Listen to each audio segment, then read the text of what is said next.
Assalamualaikum warahmatullahi wabarakatuh. Ahlan wa sahlan, perkenalkan namaku Ara. Kali ini aku akan memperkenalkan pola kalimat bahasa Arab beserta unsurnya. Kalam menurut ahli nahwu didefinisikan sebagai al-kalam huwal lafdul murakkabul mufidu bil wad'i. Ialah lafaz yang tersusun yang memiliki faidah atau memahamkan bagi orang yang diajak bicara, dan itu dilakukan secara sadar atau disengaja.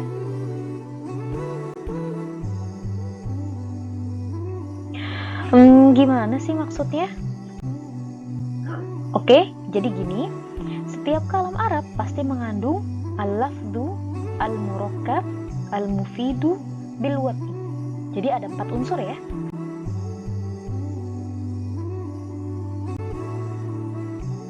Yang pertama kita akan bahas tentang al-lafdu. Jadi lafaz di sini diartikan sebagai suara yang tersusun dari sebagian huruf hijaiyah. Misal contohnya ada kata zaidun yang berarti terdiri dari huruf zai, ya, sama huruf dal. Nah, jika sebuah suara yang keluar dari lisan bukan berupa huruf hijaiyah, maka ia tidak bisa kita sebut sebagai lafaz. Contohnya ada auman singa atau suara hewan lainnya. Lalu yang kedua ada al-murakkab. Murakkab di sini diartikan sebagai sesuatu yang tersusun dari 2 kata atau lebih. Misal contohnya ada kata zaidun qoma, berarti terdiri dari kata zaidun dan qoma. Atau zaidun jamilun, berarti terdiri dari kata zaidun dan jamilun.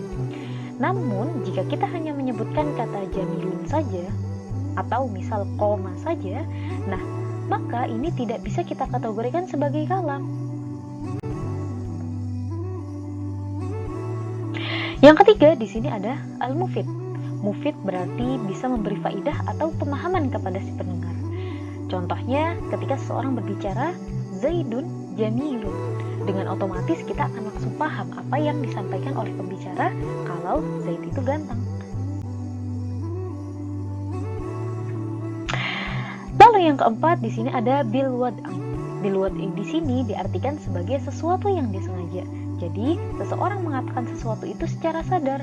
Jika tidak secara sadar seperti bicaranya orang yang sedang tidur atau mengigau, maka tidak bisa dikatakan bil wad'i. Kita masuk ke selanjutnya, unsur penyusun kalam. Unsur penyusun kalimat dalam bahasa Arab ada 3 bentuk. Yang pertama ada isim, yang kedua ada fiil, yang ketiga ada huruf. Yang pertama isim. Singkatnya, isim itu adalah kata benda, nama orang atau nama hewan yang tidak terikat dengan waktu. Contohnya ada kata zaidun atau madrasatun atau kitun. Lalu yang kedua ada fiil.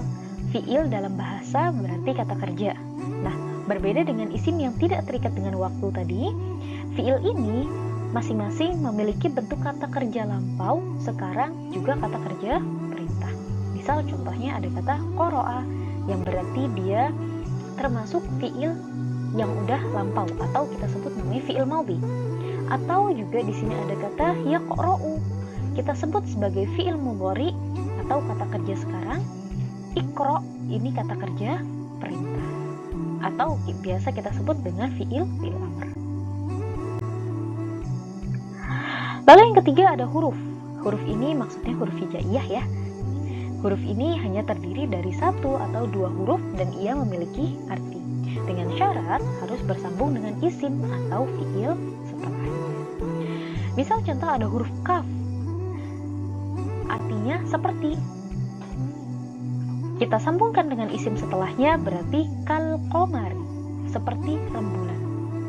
Huruf wa yang memiliki arti dan atau demi, kita sambungkan dengan isim setelahnya menjadi wal qamari, demi rembulan.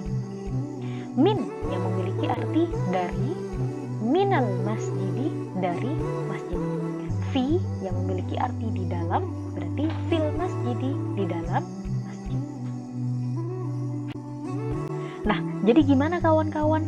Untuk menguji apakah kalian sudah paham atau belum, yuk kita coba latihan berikut.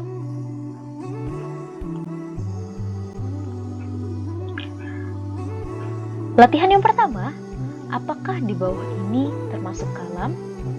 Al-baitu. Nah, silahkan dijawab ya kawan-kawan. Silahkan dijawab di dalam hati. Apakah dia termasuk kalam atau bukan?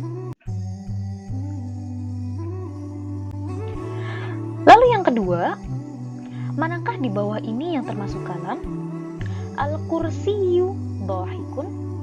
Al-kursiyu jadidun. Nah, gimana kawan-kawan? Udah selesai? Nah, coba kita lihat jawabannya setelah ini ya. Jawabannya, yang pertama, apakah di bawah ini termasuk kalam? Al-baitu. Jawabannya, bukan termasuk kalam. Kenapa? Karena kata al-baitu hanya terdiri dari satu kata, maka ia tidak memenuhi syarat murakkab. Yang mana murakkab ini dia harus terdiri dari dua kata atau lebih ya.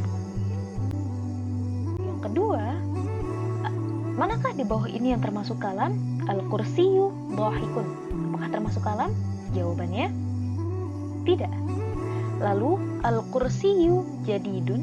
Apakah termasuk kalam? Jawabannya betul. Kenapa al-kursiyu dhahikun tidak kita masukkan ke dalam kalam? Karena al-kursiyu dhahikun memiliki arti kursi tertawa, yang mana sifat tertawa hanya dimiliki oleh makhluk hidup.